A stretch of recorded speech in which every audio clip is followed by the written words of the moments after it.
እንዴ የሰፈራቸው ኩራት የኛ አድባር ላታችን አይደል እንዴ?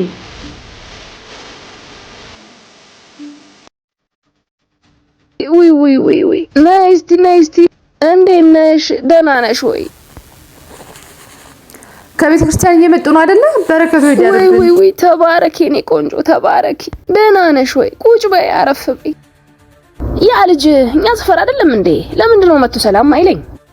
እንደዚህ እኮ ነው ማምዬ፣ አይቀየሙት። እሱ እንደዚህ ነው ባህሪው። አይ እኔ አልቀየመው። እኔ እግዚአብሔር ሰው ነኝ፣ ሰው አልቀየም። ችግር የለም። በሉ ልጆቼ፣ እኔ ትንሽ እዚህ አረፍ ልበልና ወደ ቤት ሄዳለሁ። በሉ ወደ የስራችሁ ሂዱ። በሉ ሂዱ። ተባረኩ፣ እደጉ። እሺ እደጉልኝ ልጆቼ።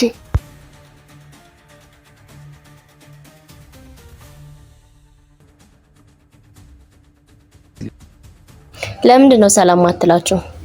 ኢነርጂ አልወደዳቸውም። ሰን አጉራት ፈላሰፍ ሰፈር ያከበራቸው ፈሪያ እግዚአብሔር ያላቸው ቤተክርስቲያን ሰው ናቸው እኮ። እኔም ያልተመቸኝስ እኮ ነው። አጉል አክራሪ ነን የሚሉ ሰዎች ችግር አለባቸው እና መጨረሻቸው ደስ አይልም። ሰን መብረቅ እንዳታስወርድብን። ሁሌ ቤተክርስቲያን እየሄደ የሚያስቀድስን ሰውና እግዚአብሔር የሚልን ሰው እንደመናገር ትልቅ መቅሰፍት የለም። በፈጣሪ ስም የሚነግሩ ሰዎችን ማወቅና ራስን ከነሱ ማራቅ ኃጢአት አይመስለኝም። ሰን እንደምታውቃቸው በጣም እያወራ ነው። ምን አይነት ድፍረት ነው? ድጋሚ አጠገባችን እንድትደርስ አልፈልግም። እሺ ስልክሽን ስጪኝና አንቺ ጋር ያለውን ፋይል ውሰድ። ወይኔ ስልኬስ ስልክሽን ቅድም ማማ ጋር አስተሽ መተሽ እንዳይሆን። ስልኬን ማዘር ጋር አስተዋት መሰለኝ። እንሂድና እልክልሃለሁ እሷ ጋር። እሺ ቶሎ አምጪልኝ፣ ስራ አለብኝ።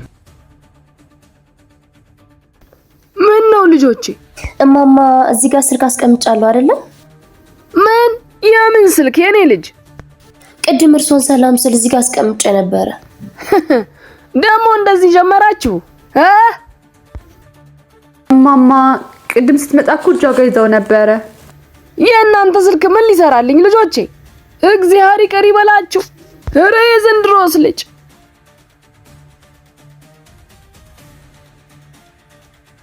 እርሶ የተከበሩ የቤተ ክርስቲያን ሰው ፈራ እግዚአብሔር ያለዎት ሰው አልነበሩ እንዴ? በድንገት ምን ቀየሩት? አንተ ደግሞ ከየት የመጣ ጋጥ ወጥ ነህ እባክህ?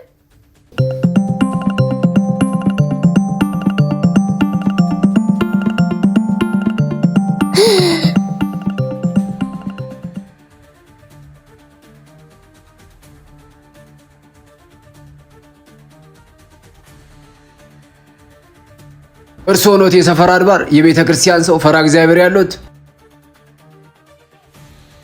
ስንት ሰው ዋሽታችኋል? በእናንተ ስንት ሰው አልቅሷል? አሁን እናንተ እግዚአብሔር በምትሉት እንዴት ነው ሌላ እግዚአብሔር የሚለውን ሰው ምናምን ነው?